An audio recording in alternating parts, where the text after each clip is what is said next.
from Lake Wenatchee in beautiful Washington.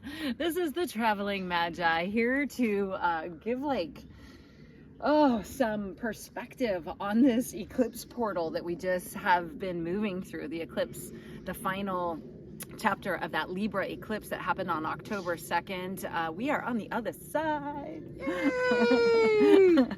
And I got a card for y'all. This is from my beloved deck from my girlfriend up above, called Listen Bitch. It says, listen bitch, sometimes letting go is the best way to free yourself. And that's what eclipses are, especially when it is the final chapter of something. It is the grand flushing of the toilet, letting that shit go. And it's not easy. Like, they say that the only thing constant is change, and yet for somebody like myself, I have had up until now, up until this eclipse portal, a really challenging Pluto card in my life. This is part of my soul code roadmap as a 10 of diamonds. It's my lifetime challenge or soul growth, which is this ending in love card. It is the completion of oftentimes relationships, hearts representing our foundation. It could be a family member, but it is all about our love connections. And this 9, meaning the ending, this is my life challenge. And so I find myself here in the midst of this letting go eclipse season,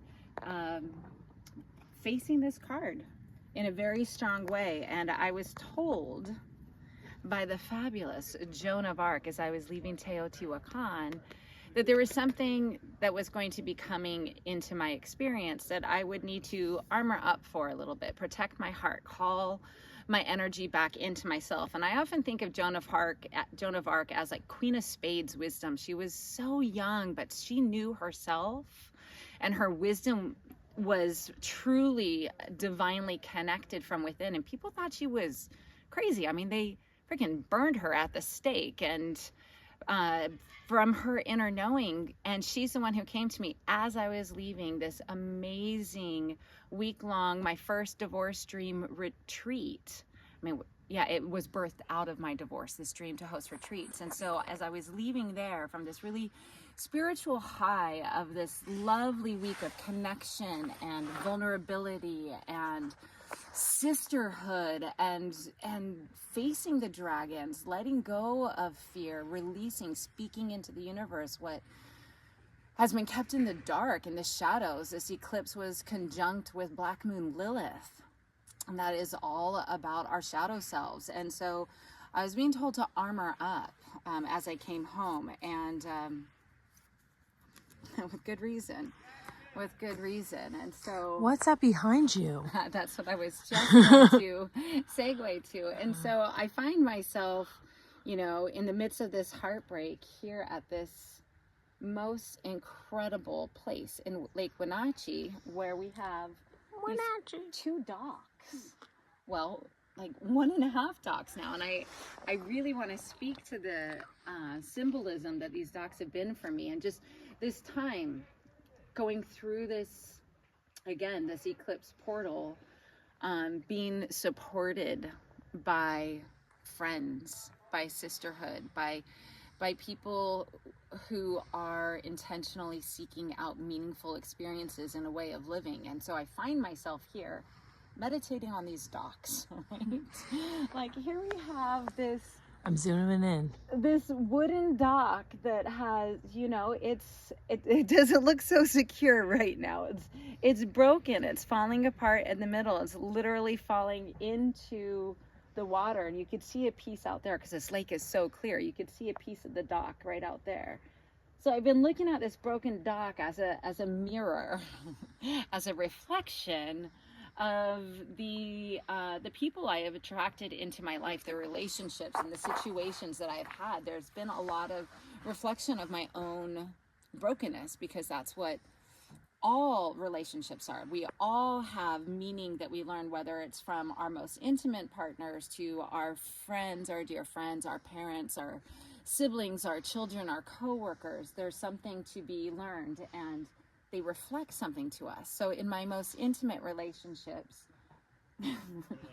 this dock has been a reflection of what I've experienced. And so on the other side, there has been this magnificent dock that at the end of it had this, speedboat attached to it, like this strong, shiny, sleek, metallic dock with the speedboat. And I was like, yes, like that's what I see for my future is steady and fun and strong and secure. And so just later that night, after, just feeling really good about this metaphor of the two docks, we're sitting up there last night, and we just see all these people carrying stuff. Like they're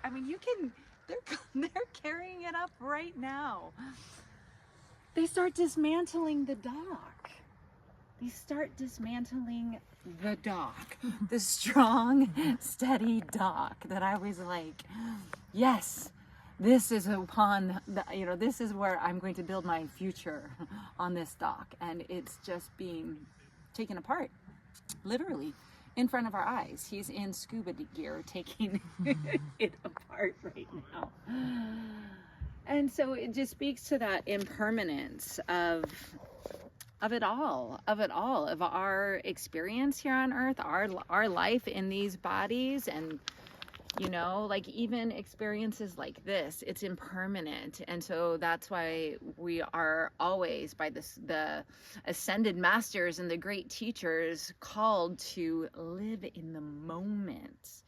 Enjoy this present moment, because it's all that we ever have. I mean, even strong, steady docks that you think are permanent are impermanent. And so, yes, two final thoughts here to share with you from Lake Wenatchee, maybe three. We are also experiencing a Mars in Cancer. Mars is going to be in Cancer for a while, and that is like our inner warrior is going into the waters, the emotional waters of our ancestry. And so looking back at your wounding, if it's on, your family side, your feminine side, your masculine side, pulling all pieces of yourself back into you after the I said traumatic. That might just be personal. Whatever the eclipse experience was for you, there is most likely something that you're intentionally or perhaps unintentionally was removed from your life at this time.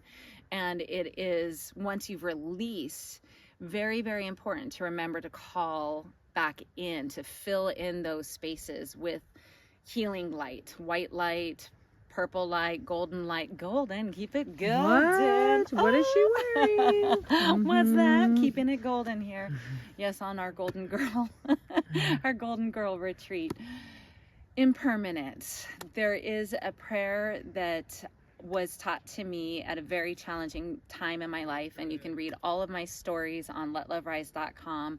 That story is called Ho'oponopono and Impermanence, is the one I'm referring to right now. Another one on forgiveness. The prayer is, I'm sorry, please forgive me, thank you, I love you. I'm sorry, please forgive me, thank you, I love you. And I share two songs on there that incorporate the Ho'oponopono prayer into it. And for me, this prayer was brought to me in a really dark period of 2021. And it continues to be the prayer that I speak when I don't know what else to do.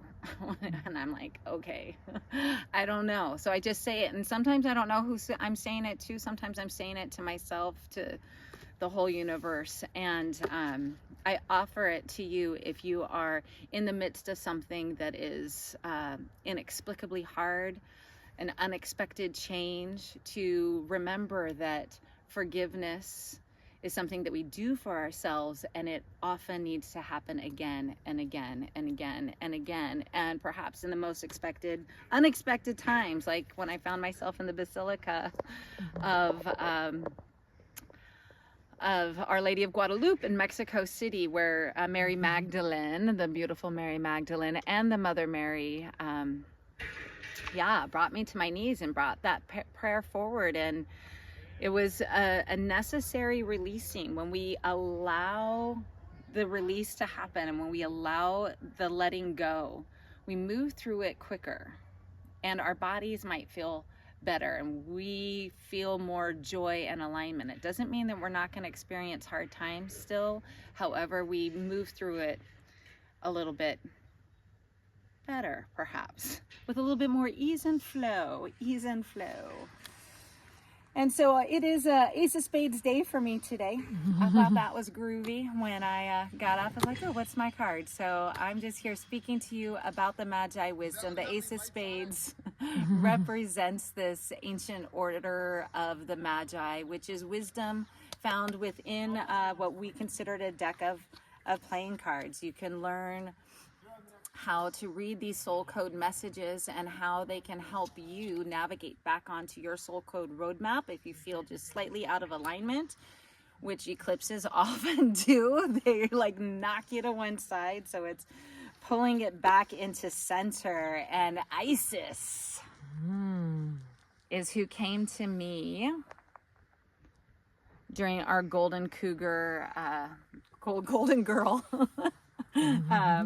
weekend, just reminding me that, you know, she is the goddess of magic and bringing pleasure back into our lives and balancing the divine masculine and feminine and getting in tune with our kundalini energy, our life force in us, and living from a place of intentional, creative, joyful love.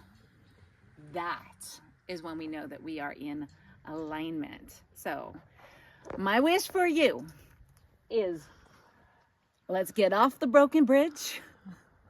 Let's not attach to the strong, steady bridges, and instead, let's just flow with it, baby. Pull your energy into yourself, flow like a mermaid, like a river mermaid, and enjoy your life.